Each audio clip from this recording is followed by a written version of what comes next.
4 وقتوں والی نماز ہے۔ محبوب علی نبی علیہ السلام نے اپنی نماز کو وہی مکمل نہیں فرمایا،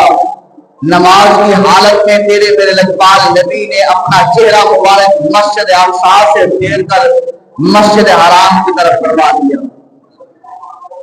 نماز پوری نہیں ہے۔ محبوب علیہ السلام کا چہرہ دیکھنے والے صحابہ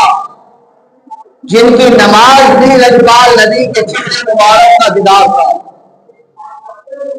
جو صحابہ لجپال نبی کے چہرے مبارک کو دیکھ رہے تھے، تک رہے تھے، جیسے لجپال نبی نے مسجد اقصی سے منہ پھیر کر مسجد حرام کی طرف فرمایا تو ان صحابہ نے بھی اپنا چہرہ مبارک مسجد اقصی سے مسجد حرام کی طرف پھیر دیا اور فرمایا آ محبوب، آپ کا چہرہ ہم بار بار رکتا دیکھ رہے ہیں، آپ اپنے منشا کے مطابق آپ اپنا چہرہ اسی طرح بیت الحرام کی طرف پھیر دیجیے، اور جو صحابہ اکرام بھی آپ کی تابعداری اور فرما برداری کرتے ہیں ان کو بھی ہم اجر عطا فرمائیں گے۔ تو گویا سارے صحابہ اکرام نے رسول اللہ صلی اللہ علیہ وسلم کی اطاعت میں اپنا چہرہ مبارک مسجد اقصی سے ہٹا کر مسجد الحرام کی طرف فرما دیا، اور اس کے بارے میں قریب خدا نے فرمایا وما جعلنا القبلۃ التي كنت عليها الا لنعلم من يتبع الرسول ممن ينقلب على عقبيه، اور نہیں مقرر کیا ہم نے بیت المقدس کو قبلہ جس پر آپ اب تک رہے، مگر اس لیے کہ ہم دیکھ لیں کون پیروی کرتا ہے ہمارے رسول کی اور کون مڑتا ہے الٹے پاؤں۔ فرمایا اس سے پہلے تبدیل نہیں کیا،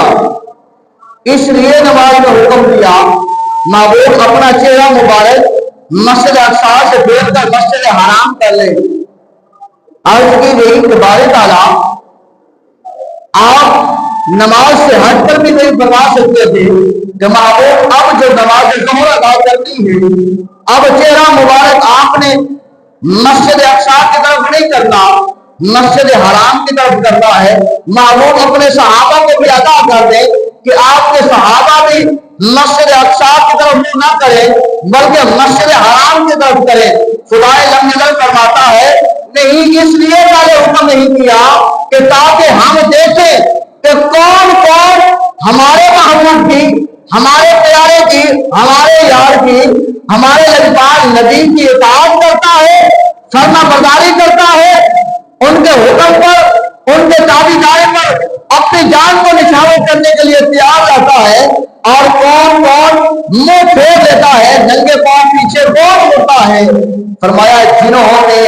لجپال نبی کی اطاعت کی، فرما برداری کی، انہوں نے فوراً اپنا چہرہ مبارک لجپال نبی کے چہرے مبارک کی طرف پھیر دیا۔ اب یہاں پر پتہ یہ چلتا ہے کہ اللہ تبارک و تعالی اپنے محبوب علیہ السلام کی کس قدر حوصلہ افزائی فرماتا ہے، کس قدر محبوب علیہ السلام کو شان عظمت عطا فرماتا ہے کہ محبوب آپ کی منشا جو ہے، آپ کی منشا جو ہے نہ خدا کی منشا، آپ جو فرمائیں گے وہی ہوگا، اور ایک